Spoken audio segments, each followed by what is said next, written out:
विद्यार्थी, आज मैं आप सब के बीच बहुत ही अहम मुद्दा पे बात करने के लिए उल्लास भाई को बुलाया हूं। और ये मुद्दा आज मैं आपको बता देना चाहता हूं कि आज जैसे आप सबको पता होगा कि आज 5वें चरण का मतदान खत्म हो गया है। आज के जो राजनेता है, चाहे पक्ष हो या विपक्ष, हर नेता अपने अपने शहर में, गांव कस्बे में घूमते हैं और घूम के जनता को मूर्ख बनाने का काम करते हैं। हर नेता का अपना अपना मैनिफेस्टो है, लेकिन हर नेता के मैनिफेस्टो में एक चीज कहीं नहीं दिखेगा, जो है संस्कार। आज हमारे देश में संस्कार और हमारी संस्कृति की इतनी अहम भूमिका है, जो कहीं ना कहीं हमारे देश के नेता उस चीज को भूल रहे हैं। बच्चों को संस्कार नहीं देना चाहते हैं, देश के जनता को संस्कारी नहीं बनाना चाहते हैं। इसके वजह से विश्व के लगभग हर देशों में करप्शन होता जा रहा है। तो कहीं ना कहीं मुझे ऐसा लगता है भारतीय संस्कृति को जो लोगों ने खोया है, भारतीय संस्कृति को, गरिमा को जो खत्म किया है, उसकी वजह से आज संस्कार खत्म हो गए। लोगों को ऐसा लगता है कि हम मिसाइल बना लेंगे, बम बनाएंगे तो ये हमें सेफ्टी देगा, लेकिन जहां तक मुझे ऐसा लगता है इससे देश और विश्व का भला हो नहीं सकता है। अगर देश और विश्व का भला करना है तो सबसे पहले संतों के शरण में जाना पड़ेगा, तभी जाकर हम देश को अच्छे मोड़ पर लेकर जाएंगे। तो मैं आपको बता देना चाहता हूं, जो आज कहीं ना कहीं राजनेता जो जिस चीज को मिस कर रहे हैं, उन मुद्दों को लेकर आज मैं डिस्कस करूंगा। उल्लास भाई, आप मुझे ये बताइए कि आज के राजनेता जगह जगह पे जाते हैं, चुनावी प्रचार प्रसार करते हैं। चुनावी प्रचार प्रसार के दौरान हर नेता का अपना अपना, हर पार्टी का एक एक अलग अलग मैनिफेस्टो है, लेकिन किसी के मैनिफेस्टो में ये नहीं है कि हमें देश को अगर विकास करना है, देश को एक अच्छे सुख सुविधा की ओर लेकर जाना है, तो हमें संस्कार कितना अहम है, उस मुद्दा पे कोई नहीं बात करना चाहता है। तो क्या आज के राजनेता को ज्ञान ये चीज नहीं है, या जानबूझकर ऐसा करना चाहते हैं? ये सब चीजें अध्यात्म विद्या और भौतिक विकास कितना भी हम कर लें, लेकिन वो एक दिन ऐसा स्थिति ले आएगा कि विनाश का रूप ले लेंगे। वहीं यदि अध्यात्म संस्कार, अध्यात्म ज्ञान यदि जीवन में है, पहले के राजा महाराजा संतों के द्वार पे जा करके उनके अनुसार, उनके आज्ञा अनुसार अपने पूरे राजकाज का कार्यभार संभालते थे। और आज ऐसा है कि संतों को जेल और दुराचारियों को बेल।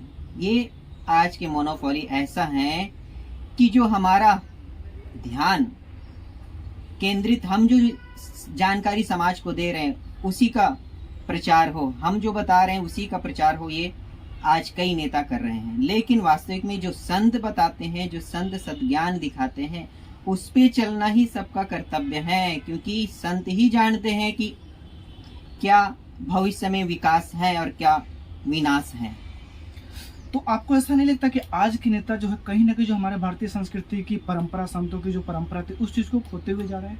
हाँ, ये बिल्कुल दिख ही रहा है ना।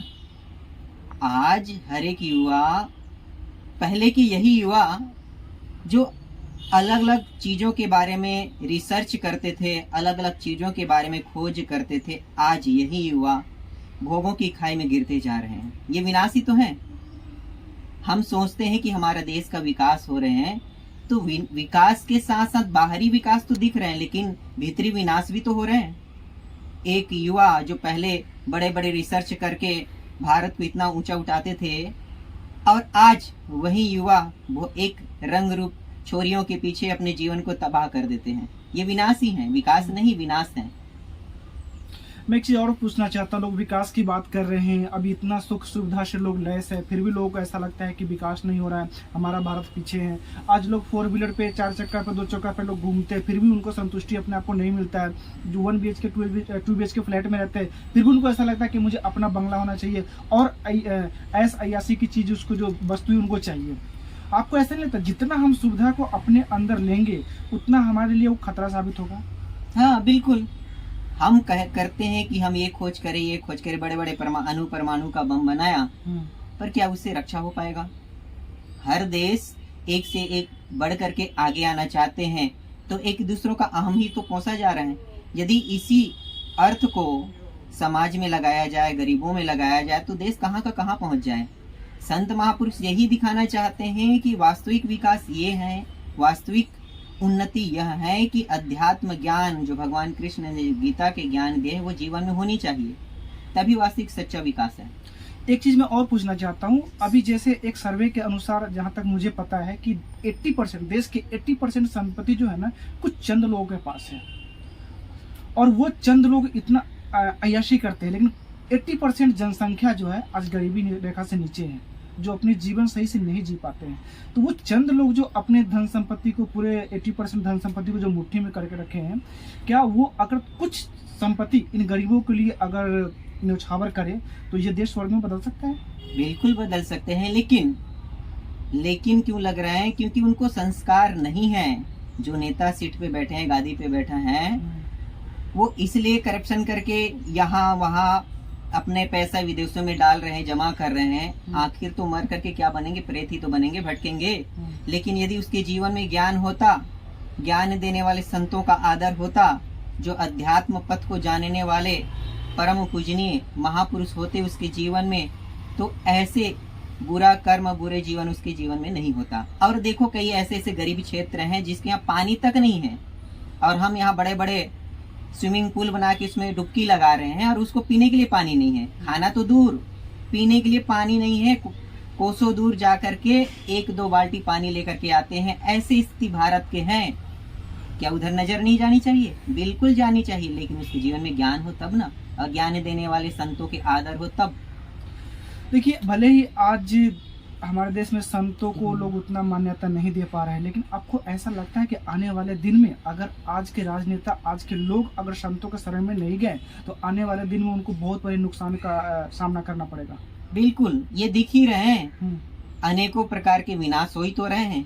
कहीं भूकंप आ रहे हैं, कहीं बाढ़ पीड़ित हो रहे हैं, बाढ़ से बहे जा रहे हैं लोग, कहीं विस्फोट हो रहे हैं, कहीं ऐसे बम विस्फोटों से मारा जा रहे हैं, कहीं आपस में ही एक दूसरे देश लड़ाई करके, टकराव होकर के एक दूसरे देश को नष्ट किए जा रहे हैं। ये क्या है? विनाश है। विनाश ही तो है, विकास कहाँ है? विकास यदि होता तो वास्तविक में जीवन में ज्ञान की गंगा बहते। लेकिन आज जहाँ भी देखो, एक दूसरे को लूटो और राज करो। आपको ऐसा लगता है दर दर के ठोकरे खाने के बाद लोग संभलेंगे? हाँ, ज्ञान का आदर नहीं करेंगे तो यही होगा। कहते हैं ना कि लातों का भूत बातों से नहीं मानता, वही स्थिति हो रहे हैं। देखो, समय यदि अभी भी कहते हैं कि सुधरने का सीजन है, सुधर जाओ, संभलने की सीजन है, संभल जाओ। यदि नहीं संभला, नहीं सुधरा तो विनाश बिल्कुल है।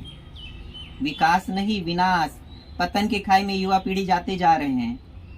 और जो भी अनाज हम खाते हैं केमिकल युक्त खा रहे हैं। क्या है? बच्चे को शुद्ध घी नहीं, बच्चों को शुद्ध दूध नहीं, बच्चों को शुद्ध फल फ्रूट नहीं, बच्चों को शुद्ध अनाज नहीं। ये क्या है? विकास है? विनाश ही तो है। अच्छा, आपको ऐसा लगता है कि जो प्राकृतिक का जो प्रकोप है वो बदला कभी न कभी लेगी? अभी जो आप हाल फिलहाल में देखा, 1-2 साल पहले की बात है, कोरोना आया था।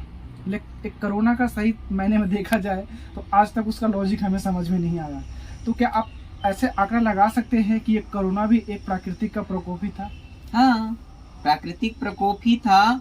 इससे अर्थ पीढ़ी कितना, जो सामान्य वर्ग के लोग हैं उनका जीवन कितना डावाडोल हो गया। कोरोना तो एक भय देने वाले बीमारी थे जो कईयों की जीवन को खराब कर दिए, संभले हुए जीवन को खराब कर दिए। लेकिन आज भी हम सावधानी नहीं रखे, सतर्कता नहीं रखे और संतों के वचनों को अपने जीवन में नहीं उतारा तो विनाश सामने दिख रहे हैं। अच्छा, कोरोना काल में मैंने 2 चीज और देखा था कि लोग तो सब घर में कैद हो गए, लेकिन जो पशु पक्षी थे वो बाहर आ गए। जिस दिल्ली के अंदर यमुना है, उस यमुना की सफाई के लिए सरकार के पास पैसे नहीं होते थे। कितने बार बजट बने, क्या क्या हुए, लेकिन यमुना की सफाई, गंदगी की सफाई नहीं करवा पाए। लेकिन कोरोना काल में यमुना अपने आप स्वच्छ हो गई, गंगा अपने आप स्वच्छ हो गई, हवा इतना जो प्रदूषित था वो स्वच्छ हो गया। तो कहीं ना कहीं ये इस तरह के जो लॉकडाउन हुआ, इससे बहुत कुछ सीखने को मिला, लेकिन धीरे धीरे उसको भी लोग खत्म करते जा रहे हैं, फिर भूल गए, इतना जल्दी भूलते जा रहे हैं लोग, क्योंकि ज्ञान का आदर नहीं है ना। विनाश जब पूरी तरह ना हो तब तक समझ में नहीं आता है। अब बड़े बड़े भूकंप तो हुए हैं, अभी देखा ना, कहाँ कहाँ लड़ाई हुई, आपस में देश टकराए और उसका कितना विनाश हुआ। सावधानी बिल्कुल जरूरी है। और वास्तविक में तो संतों के ज्ञान, जो भगवान श्री कृष्ण ने जो ज्ञान गंगा बहाए हैं, उस ज्ञान का आदर जीवन में होनी चाहिए। हमने मंदिर में मत्था टेका है ना, मंदिर में मत्था टेका, पर क्या वो हमारे अज्ञान मिटा पाएंगे? वास्तविक में अज्ञान को मिटाने के लिए तो संतों के द्वार पे ही जाना पड़ेगा। तो देखा दोस्तों, मैंने उल्लास भाई से जानने की कोशिश किया और मुझे ऐसा लग रहा है कि आज भारत के हर एक नागरिक, जो भी हमारे शासक है, प्रशासन है, मैं उन सबको ये बताना चाहता हूँ कि आज हम अपने भारत देश में एक बहुत ही अमूल्य जो रत्न है, उस चीज को हम खोते हुए जा रहे हैं। वो है संत परंपरा। अगर संत नहीं रहे इस धरा पे तो बहुत ही दुर्घटना ऐसी होगी जिसका हम आकलन नहीं कर सकते हैं। तो मैं देश के हर एक जनता से अपील करना चाहता हूं कि आप, ठीक है, लौकिक विकास की ओर आप भाग रहे हैं, लौकिक विकास की ओर आप जा रहे हैं, लेकिन लौकिक विकास के साथ साथ आध्यात्मिक विकास भी जरूरी है। और ये आध्यात्मिक विकास तभी होगा जब हमारे देश के संत धरोहर हैं, उनके जब हम समीप जाएंगे, उनके शरण में जाएंगे, तभी हम अध्यात्म का विकास सही से कर पाएंगे। और जब अध्यात्म का विकास होगा तो सही मायने में देखा जाए तो विश्व का संचालन सही तरीके से हो पाएगा। लोग विकास की बात करते हैं, मैं आपको बता दूं, बहुत ऐसे देश है जो परमाणु, एटम बम, न जाने क्या क्या कौन कौन सा बम बनाकर रखे हुए। आप गहराई से जरा सोच कर देखो, क्या वो बम से देश की रक्षा हो सकती है? क्या वो बम से मानव मात्र की रक्षा हो सकती है? नहीं। एक पल में न जाने कितने करोड़ों अरबों लोगों की जान जा सकती है। लेकिन आप बोलते हैं सुरक्षित है, बम बना के हम सुरक्षित है। ये कतई सुरक्षित नहीं है, इससे विश्व का खतरा है। लेकिन अगर वहीं पर अगर हम संतों के पास जाए, संतों के शरण में जाए, तो शायद अगर कुछ पल के लिए अगर संतों के शरण में हम बैठ गए और संतों की कुछ ऐसी बातें अगर हमारे दिल में लग गई, तो मुझे ऐसा लगता है कि वो परमाणु धरा का धरा रह जाएगा। और जब उनके अंदर ज्ञान आएगा तो विश्व में पूरा शांति शांति ही आएगा। तो अगर विश्व को अगर शांति की प्रतिक्रिया में लाना है, विश्व को अगर शांतिवाद की ओर आपको ले जाना चाहते हैं, तो सबसे पहले मुझे ऐसा लगता है भारत के संतों के शरण में हर किसी को जाना पड़ेगा, तभी हम विश्व को सही दिशा, सही मार्ग हम दे सकते हैं। वरना देश में बर्बादी जैसा हो रहा है होते रहेगा और कोई ना कोई ऐसा प्रलय आएगा और उसका सामना हर किसी को करना पड़ेगा। उस समय हर किसी को भगवान और संत याद आते हैं। तो मैं जनता से अपील करना चाहता हूं कि कम से कम ये सब नौबत ना देखना पड़े, इसलिए संस्कृति को रक्षा करना है, संतों के शरण में जाना है, संतों के साथ जो अत्याचार हो रहा है उसको जल्द से जल्द हमें खत्म करना है। अगर ये चीज हम अपनाते हैं तो हम सुखी संपन्न जिंदगी को जी सकते हैं। वरना ये आप लौकिक विकास की ओर भाग रहे हैं, ये लौकिक विकास एक दिन आने वाला समय ऐसा होगा जो हमें खतरा की ओर ही लेकर जा रहा है, लेकिन हमें समझ में नहीं आ रहा है। और जब तक हमें समझ में आएगा तब तक बहुत देर हो जाएगा। ये वीडियो आपको कैसा लगा आप मुझे कमेंट कीजिए, लाइक कीजिए, शेयर कीजिए और वीडियो को ज्यादा लोग तक पहुंचाइए। जय हिंद, जय भारत।